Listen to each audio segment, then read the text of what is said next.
Hello and welcome. I am so glad you are here for this next episode of Joyful Business TV. I'm Laura West and I'm the host of your show. I'm also the CEO and an intuitive business coach for the Center for Joyful Business. And, I want to share that for over 20 years, I have been working with conscious business owners, coaches, consultants, um, people who like to do really meaningful work in the world. And I help them get their soul work out in a way that is fun, creative, in a way where you just like you can't wait to get up in the morning and share your work.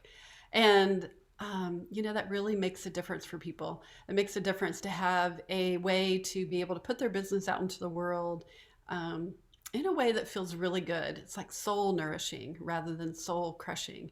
That's the kind of marketing we like to do, soul nourishing marketing rather than soul crushing marketing. So that's why I have a special guest for you today. Um, she totally gets that. She totally gets soul nourishing marketing. It's one of the things I've always been impressed about her over the years. So I have a new friend I want to introduce you to. She's actually a longtime friend of mine. We were just talking about how long have we known each other. It's been way over 10 years.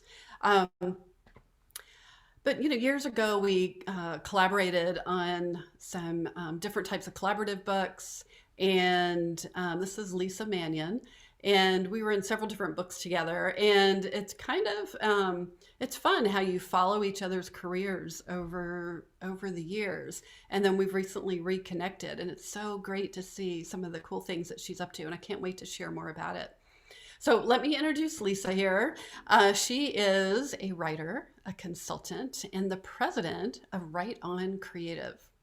She pioneered the values based challenge, solution, invitation communication framework. I just love that.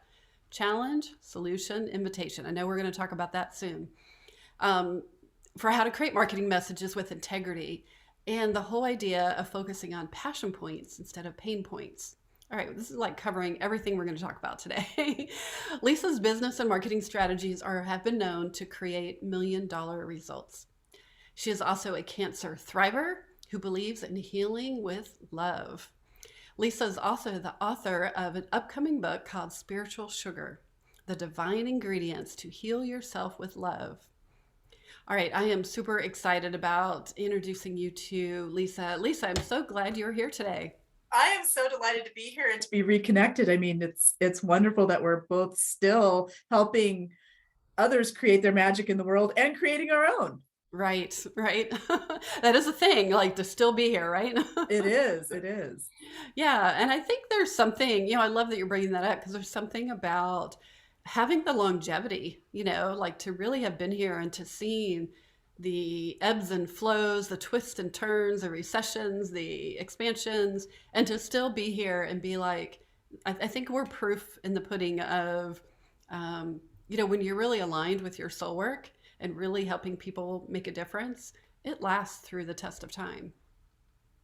It does. And I love that you said that you've been doing this for, well over 20 years. My business is now 19 years young. So, we've been around the block. We know a Yes. thing or two that can help others. So that's always exciting too. And where I come from and you come from, both that place of service, like let's really make sure this is working for people and let's do it on our own terms. Yes. Yay. High five. We give you like a I know. high five, right? So, there's so many places I want to talk about, but tell me first of all, just give us a little bit about here's what the work that you're doing in the world. Yeah. So, in a nutshell, Right On Creative, it's basically a marketing and consulting firm. And I specialize in taking the pain out of planning and the pain points out of marketing. So we've all heard that, many people teach to focus on pain points so that you can promote sales. And I have a completely different view on that. So I've just taken a different stance on that. So I help with high level strategy for mission driven entrepreneurs who are doing big work in the world. And really the thing that they have in common is they actually pain point marketing is their pain point, which is kind of funny, but it's true. They're very turned off by a lot of those antiquated manipulative techniques. Right. And they're just really Sure. doing something big in the world, like your clients, right? They're here to create joy and to make an impact in a really positive way, and they want to do it in a way that's totally aligned with them. So I help them do that in a multitude of ways: content strategy plans, some clients will retain me for ongoing support to have a critical thinking partner. And I also do website reviews. And the whole premise is to make sure that the clients I'm working with have a solid foundation. And that starts with your planning and strategy, your messaging and your copy, your branding and image, and your publicity and your PR. So we take a look at all of those things within a business and just make sure they're all aligned, because what happens if there's an energetic disconnect in any one of those areas, that long-term sustainability for your business isn't going to be there. And I know you know that. Yes, yes, that's one of the things that I'm passionate about is that energetic alignment. I was just writing an article about it today. So I love that you said that. It's because you can have all these brilliant ideas in the world and you can be on trend, but trends don't last that long. But when the energetic alignment is there, I think that's why you and I are still here, right? Well, After, it's because we're visionaries, right? And that's a lot different than being a trend follower, right? yes. So I always say to all of my clients, and even if people aren't my clients, don't jump on the bandwagon too quick. Just because there's a new bright shiny object doesn't mean it's going to be the newest, latest, greatest thing that's going to make your business a lot of money. A lot of these new things actually are distractions, and they take you away from your message or mission and what you really want to do in the world. Oh, I so agree. I so agree. I feel like I'm always saying when you scatter your energy, you get scattered results. Focused energy gets focused results. Now, when you're highly creative, that's harder to follow through on. I True. totally get that. I'm sure you do too. Yes, I do. So I want to go back to what you were talking about, this idea of pain points. And I know that, I mean, for decades, I was always taught, from all these marketers to find out people's pain points. And you have a different way of looking at that. And I would love it if you could share a little bit about that with those who are watching. Yeah, absolutely. So just like you, when I was taught by all of the big gurus and marketers and copywriters about how to create messages, it was all about the pain points. And it just didn't feel right to me. And it didn't feel right to the clients that I was working with either. People would come to me and say, Lisa, we've mapped out all these pain points in our content, whether it's website or maybe it's a brochure or whatever it might be, and it wasn't working. And so I would just ask a simple question. How does it feel to you when someone pokes at your pain points and tells you and amplifies the problem that you're having, right? And they're like, that doesn't feel good. I'm like, great. Well, would you actually talk to a person this way, the way you're writing? And they're like, no, I wouldn't. I'm like, cool. Let's erase all of that and let's just focus on passion points. And what that means is it's just a very subtle shift. We do need to know what the problem is. That's important because we want to know where people are so that we can move them from where they are to where they want to be. But we just acknowledge the challenge with empathy and understanding. So we know where people are. And then our solution is where the magic really happens. It's where we have to articulate our value proposition in a way that people understand the results and value that they're going to get, whether it's case studies or testimonials or something like that, right? You just wrap those in there. So you're painting that picture of possibility to show people what can happen. And you need to do this for every revenue stream. This is where people miss the mark a lot of times. They think they're just going to do big, broad messaging and magic is going to happen, or build a website and suddenly sales are going to happen. And we know that doesn't work. Right. So when you're really, really clear about your solution and you can articulate that value proposition in a really beautiful way, then you're just set up to extend a very beautiful invitation to ask people to take the next step. And within all of that, you're focusing on passion points, painting that picture of possibility and showing people what life can be like once they've experienced your product or service, instead of drawing them into the depths of pain point depression and saying, pointing out what they're lacking, what they're missing, and making them feel worse about it. And that's a psychological tactic in marketing.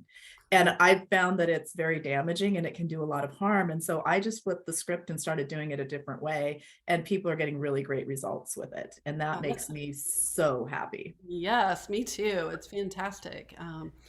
Yeah, I have gone, oh my gosh, I can't tell you the number of workshops or conferences where I walked out on the break and just felt disgusted with the manipulation tactics and how they, pull at those pain points. And it's just, and I've seen people in the hallways crying because they've been so tripwired to death, that they are just, oh my gosh, it's just, to me, that is just a manipulative approach. And it's like, gosh, I don't want people to, talk about what you were talking about. I don't want people to approach me like that. So I don't want to, I want to treat people the way I want to be treated.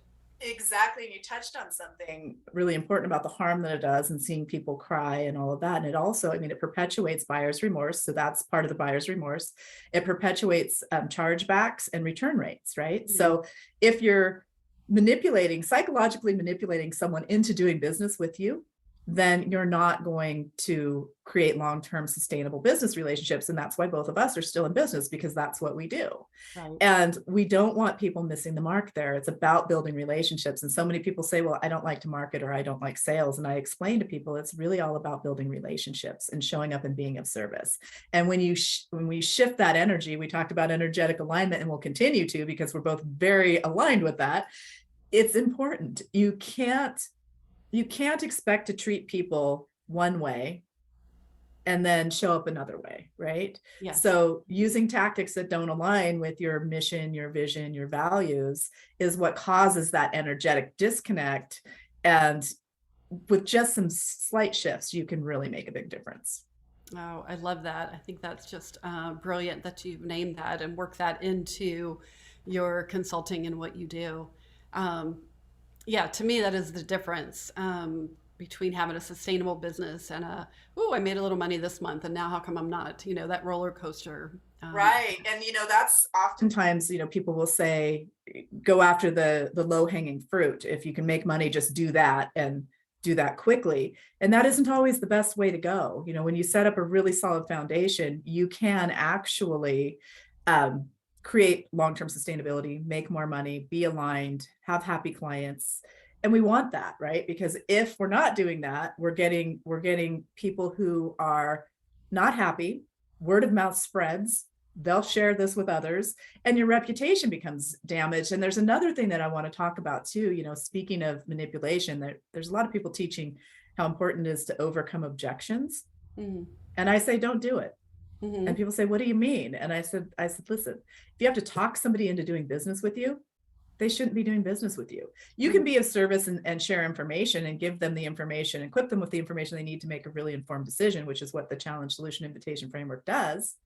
Or you can try and convince someone who tells you they don't have the time or the money or the interest to do business with you. And then guess what? Later on, they're not going to be that happy if they weren't fully aligned to begin with. Yes. Yeah. I'm totally agree with what you're saying. So this is why you are here.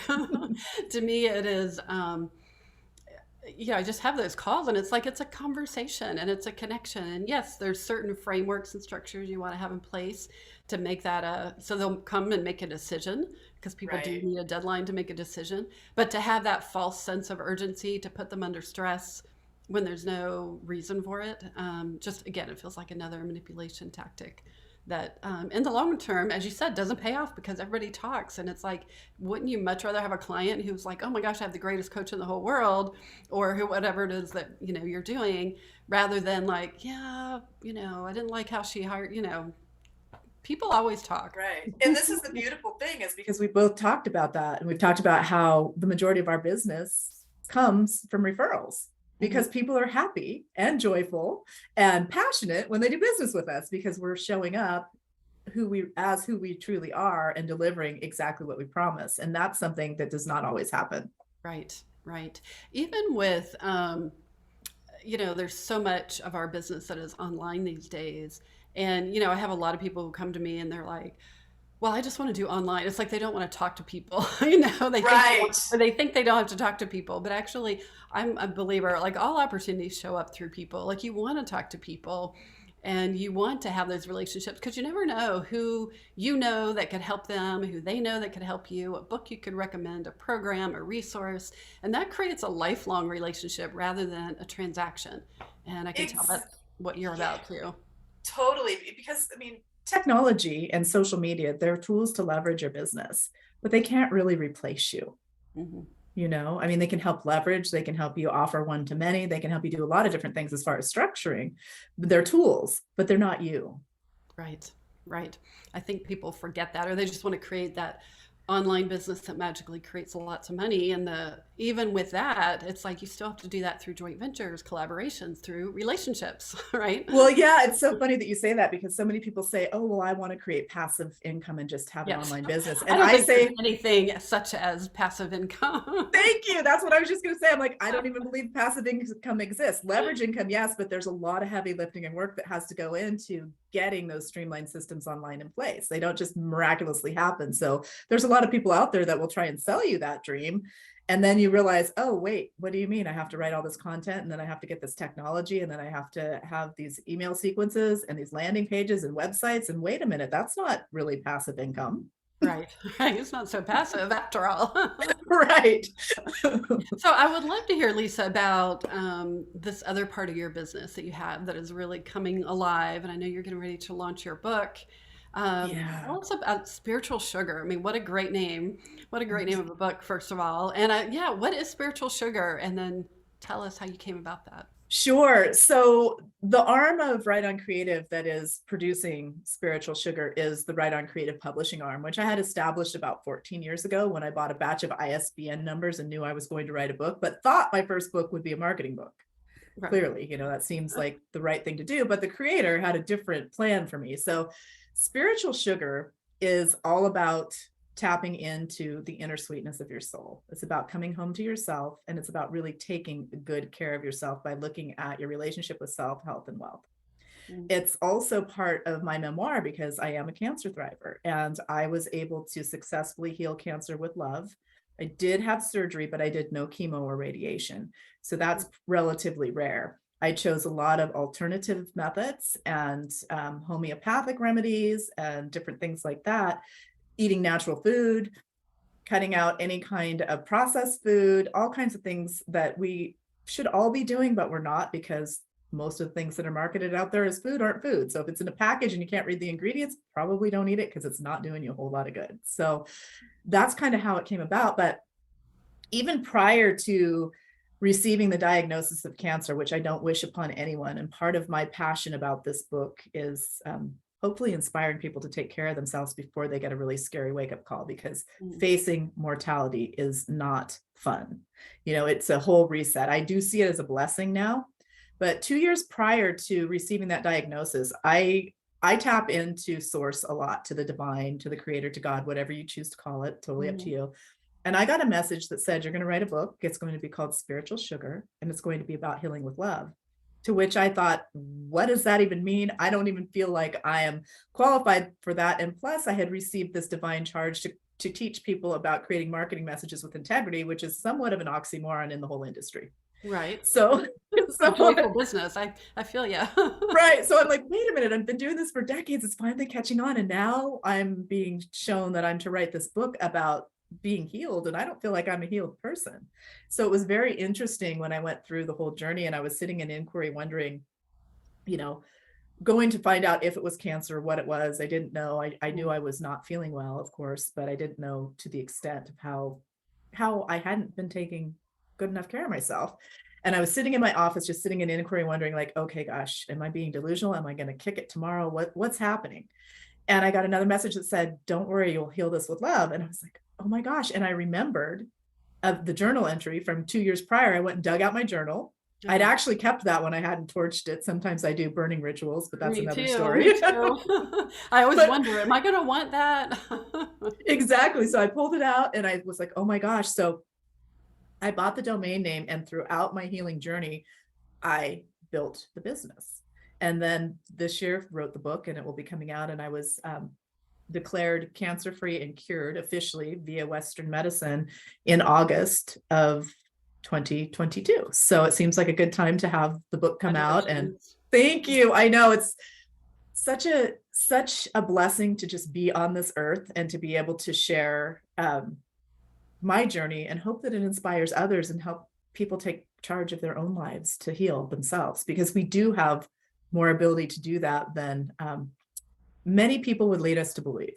Yes, I believe that too. I think we have so many more abilities all over to heal, to shift, to transform in so many ways, and there's so much more available to us. Yeah. I love that. I'm so just so glad. I'm glad Thank that's the right you. word. I'm so happy for you and for all of us that we are blessed with you being here on this earth for I longer. appreciate that. And I always tell people, listen, we're not promised tomorrow. So if you're sitting on a business idea or there's something that you want to do in your life, don't wait. Just don't. I mean, we never know what's going to happen. Seriously, I thought I'd be writing a business book. Eventually I will, but this is what I was guided to do, and I'm just going with it. And I know that this is basically, what humanity needs right now. We've been through some very trying times the past few years, and it's really time for us all to look at what we're doing and take our own personal accountability to really just own our wellness, own our life, do what's best for us and for humanity, and like do our little part in the world to help, period, whatever that looks like. And everybody has a gift in them that can help and can serve and can make a difference. Yes, yes, absolutely. Everybody has that, gifts to give, from all of Yes. their expertise, from all their experience, whether it was challenges or success in different ways that success shows up.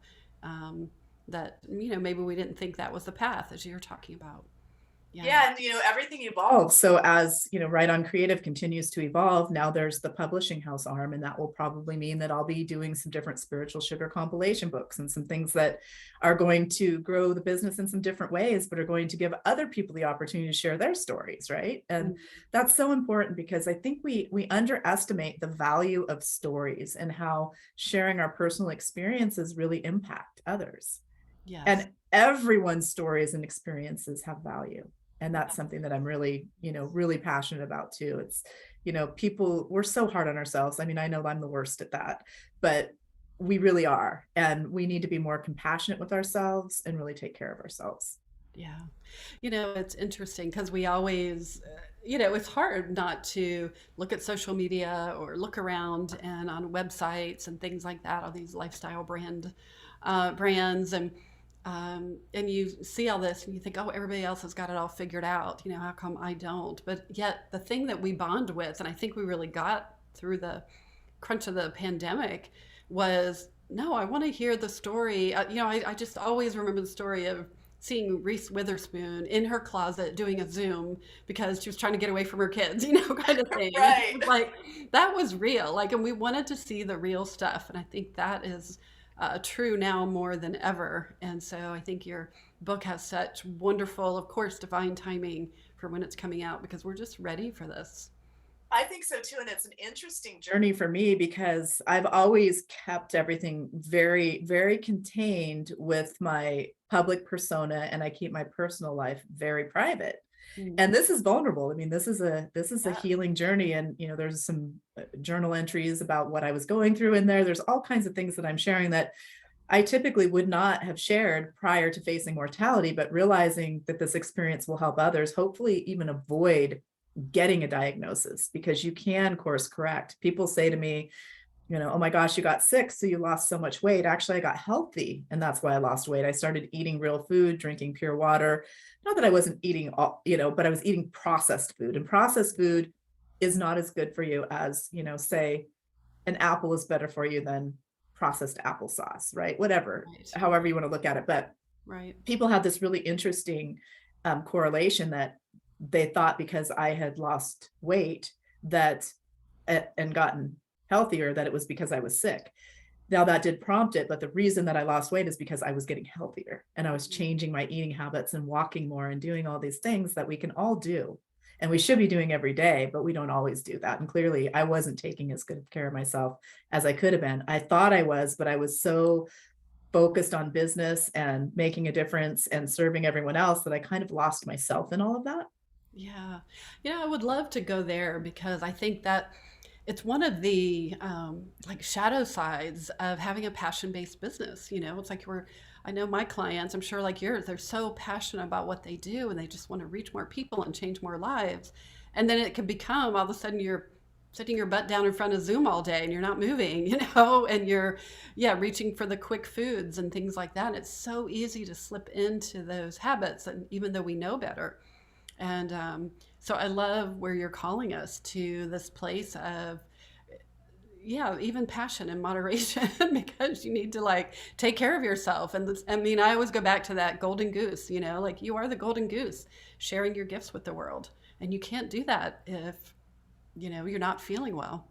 Well, it's so interesting that you bring that up. It's so true because after receiving the diagnosis, I was sitting in my office and I was thinking to myself, because I didn't know for sure. I mean, I was in that uncertain place, like, oh my gosh, what does this mean? Does this mean that my life is over?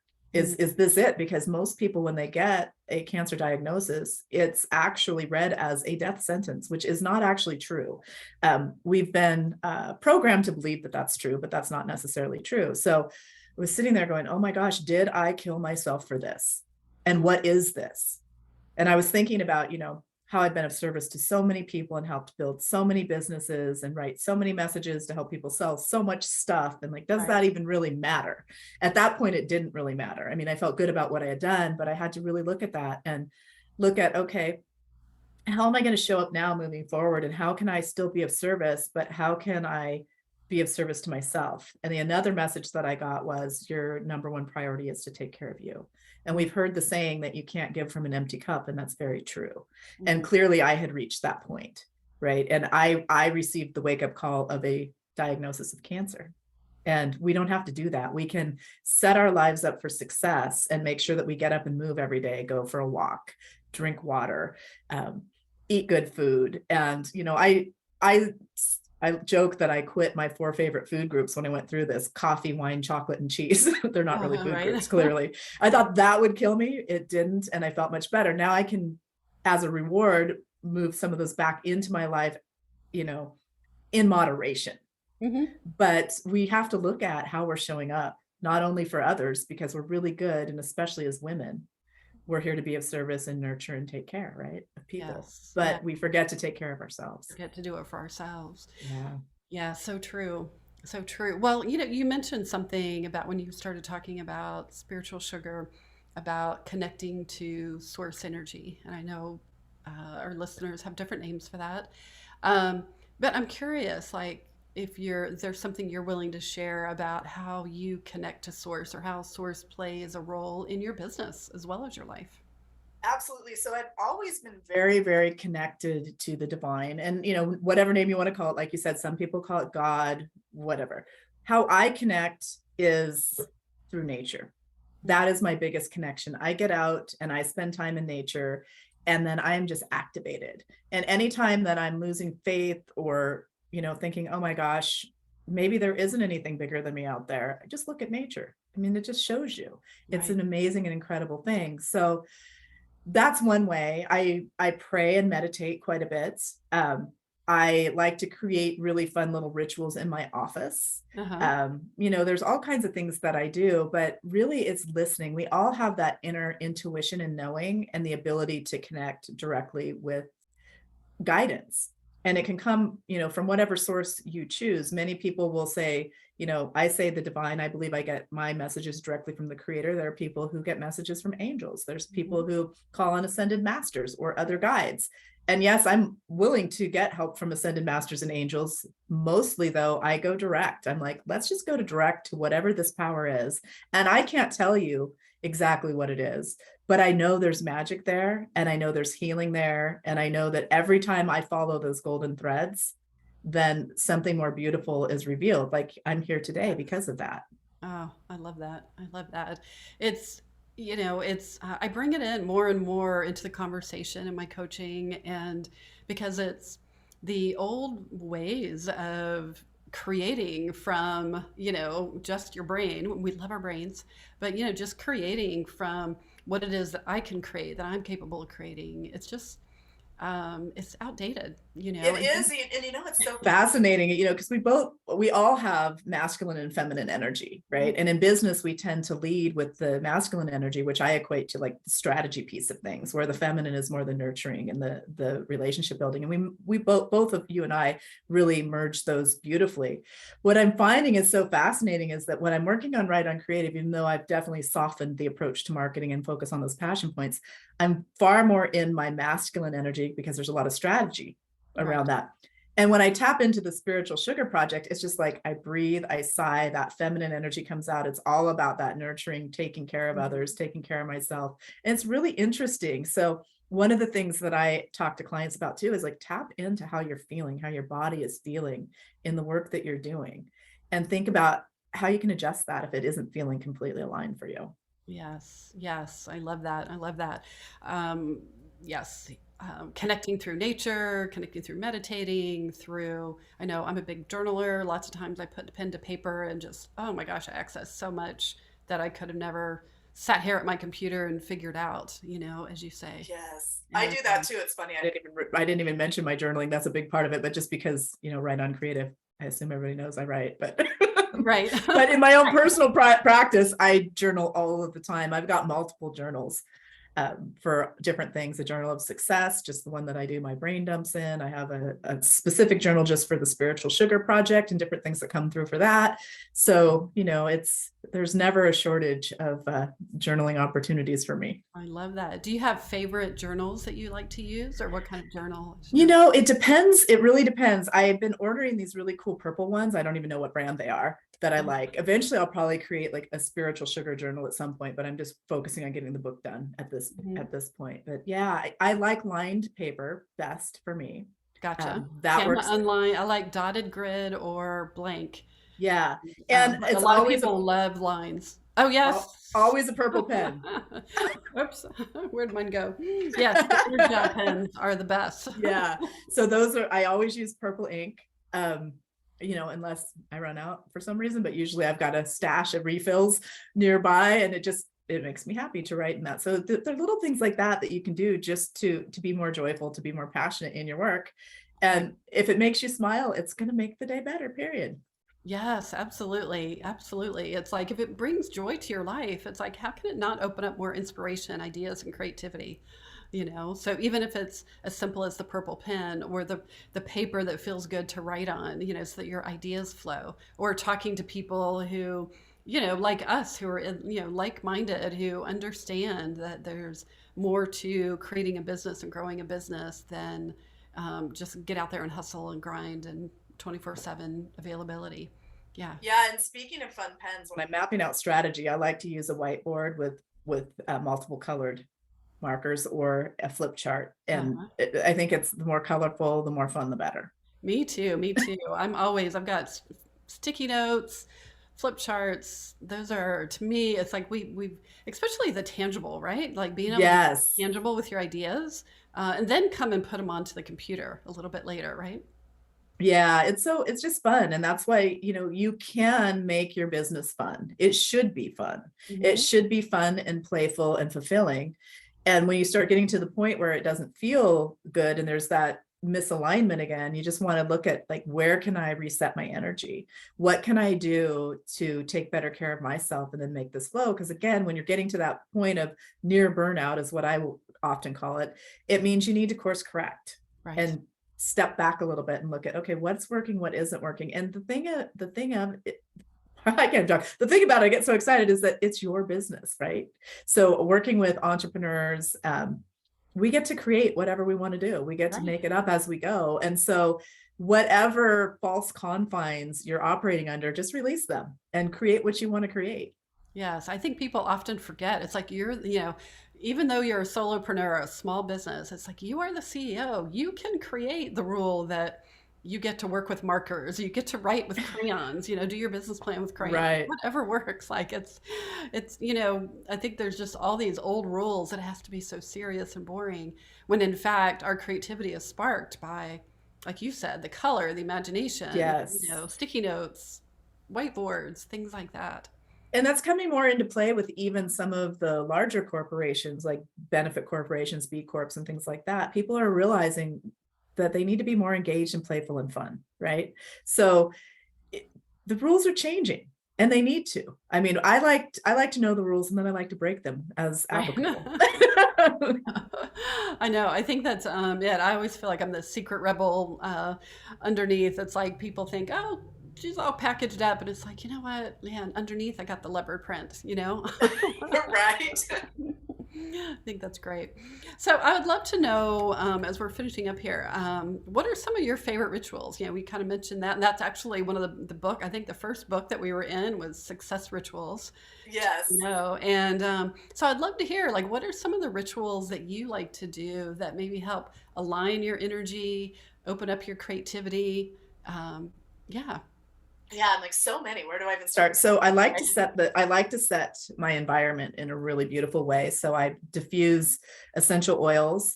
Mm, I also clear my space with Palo Santo. So before we started, I've got my peace essential oil diffusing. I, burned a little Palo Santo in the office to clear out the space, did a little meditation to you know, set the pace and tone for everything. In the morning, I like to journal, kind mm. of clear my mind, do a little bit of journaling. I do singing bowls as well. So Oh, I'll nice. play singing bowls because sound healing was a big part of my healing journey too. So I'll do some Mm, some singing bowl rituals. And I love oracle cards and divinity decks. So sometimes I'll pull those and meditate on one or journal about one depending on, where I'm at. So that and walking in nature is even a ritual. Many people will say to me, when I suggest meditation, especially, they're like, well, I don't meditate. So meditation doesn't have to be just sitting there in a lotus position saying Om and doing a right. mudra. Okay, it can be if you want it to be, but that's not really how I meditate. Sometimes I'll sit in silence and meditate, but sometimes even cooking is a meditation for me. I love playing in the kitchen, Mm, walking in nature, whatever it is that you like to do, that can be a meditation. It's just being mindful about that practice and yes. not letting everything else, play in, which happens when we're running a business, our minds are always going Yeah. 100 miles a minute, usually. Right. Right. Right. Oh, I love these rituals. I can so relate to all of them. So, yeah, and sound healing, oh, is amazing. I had one of the most powerful I never had a private sound healing session before until I was in Guatemala, and it was just extraordinary. It's extraordinary. So I can imagine. Yeah, this is kind of a fun story from my healing journey. I would go to group healings with a practitioner here locally, and she was fantastic. Her name's Karen, and then she gifted me a session prior to going to surgery. And this is where she'll play the bowls on you with water in them, Mm, and these are the metal alloy bowls, Tibetan bowls. And typically what will happen is she'll have you turn over and then she'll do the other side. But I went into such a deep trance that she didn't want to disturb me. And she said that when she was playing the bowl, she hit the B note, which is also throat chakra stuff, which is the type of cancer I had was in my throat. mm. And she said the whole room filled with angels, and she'd never seen that happen before. Oh, Now, I wow. didn't see it because I was in a trance, but I totally believe it. And I'm like, bring on all the angel energy you can, because I'm getting ready to go into this massive surgery. And Right. even just going under anesthesia, there's no guarantee that you're going to come out of that. So there's that layer. And then there's two major surgeries that were happening too. So not only does it regenerate your cells and really helps you heal, but there's some pretty spiritual things about sound healing as well. Right. Right. Right. Oh, I love that. Thank you for sharing that story and how that both help with your healing. Um, I just think that, again, there's so many different opportunities for us to heal and transform the energy, whether it's something with our health or something with our business where we need to transform beliefs and find that greater depth of leadership and willingness and vulnerability to share our stories. It's yeah, it's so beautiful. Thank you. Yeah, Thank you. thank you. Well, I really appreciate you showing up today and coming on to Joyful Business TV. How can people find out more about you and especially about your book? Yeah, so you can go to spiritualsugar.com and find out all the information there. I have a Journey of Awakening audio and some journal prompts for you. And of course, booking updates will be coming there as well. And then for any of the business strategy kind of thing and marketing, you can go to rightoncreative.com. And right now, I have a really fun messenger quiz on the site that shows you your messenger type and also leads you through the challenge, solution, and invitation framework and helps you apply it to your own business. And those are just gifts to you. No charge, just pop on there and check it out. Of course, you do have to trust me with your email. Promise I won't spam you. And you can leave anytime and come Yeah, anytime. fantastic. So Yeah, fantastic. Well, that's really generous. I appreciate you sharing both of those resources, and we'll make sure we put that in the show notes as well. So I'm going to wrap up for today. And again, thank you for coming, Lisa. So honored to have you here and have this conversation with you. And thank you, everybody, for coming here today. I want to remind you that you can also get some great resources over at joyfulbusiness.com. We have a wonderful Activate Your Abundance toolkit there right now that is a really delightful guided visualization for tapping into the universal abundance current, along with a 7-day co-create with the universe journal. So go to joyfulbusiness.com and you can find out more about those. All right. Thanks again, Lisa, for coming today. And I hope to see everybody else on the next show. Thank you for watching this episode of Joyful Business TV. I want to invite you to get more creative strategies and support for growing your business. You can start right now by activating your abundance mindset with a really powerful creative visualization that will help you get into the universal abundance current, one of my favorite things to do. And you'll also get a companion 7-day journal that will help you create a daily habit of co-creating with the universe. These are 2 powerful resources that you can get started right now to help grow your business and activate that abundant mindset.